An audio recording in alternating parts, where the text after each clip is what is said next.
સુરત કલેક્ટરને પહોંચેલા ધાનેરાના લોકોએ બનાસકાંઠામાં જ ધાનેરાને રાખવાની માંગ સાથે આવેદનપત્ર આપી રજૂઆત કરી હતી।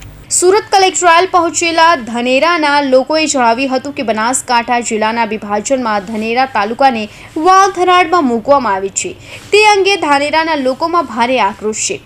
વહીવટી સરળતાના નામે જિલ્લાનું વિભાજન કર્યાનું દાવો સરકાર દ્વારા કરવામાં આવ્યો છે, પરંતુ ધાનેરા તાલુકા પાલનપુર સાથે અનેક રીતે જોડાયેલો છે। શૈક્ષણિક સંસ્થાઓથી લઈને હોસ્પિટાલિટી અને કામકાજની સરળતા પાલનપુરમાં છે।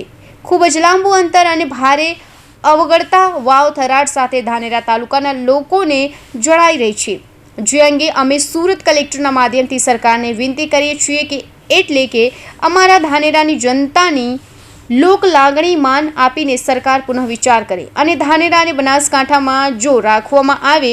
કર્મભૂમિ સુરતમાં વસતા હજારો ધાનેરાવાસીઓની લાગણી સરકારને પહોંચાડવામાં આવે તેવી માંગ કરી હતી અને જો માંગણી નહીં સંતોષાય તો ગાંધી ચિંધિયા માર્ગે આંદોલનની ચીમકી ઉચ્ચારી હતી।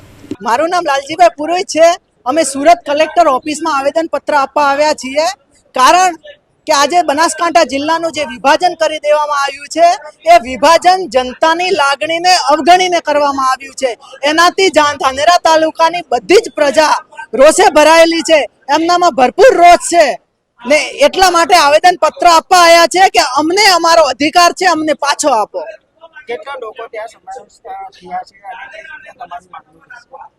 આજે સુરતમાં ઓછામાં ઓછા 500 માણસો આવીને આવેદન પત્ર આપી રહ્યા છે, જ્યારે ધાનેરા તાલુકામાં આજે મહાસંમેલન છે એમાં 50,000 થી વધુ જનમેદ ઉમટ્યું છે। તમારી માંગણી નહીં સંતોષાય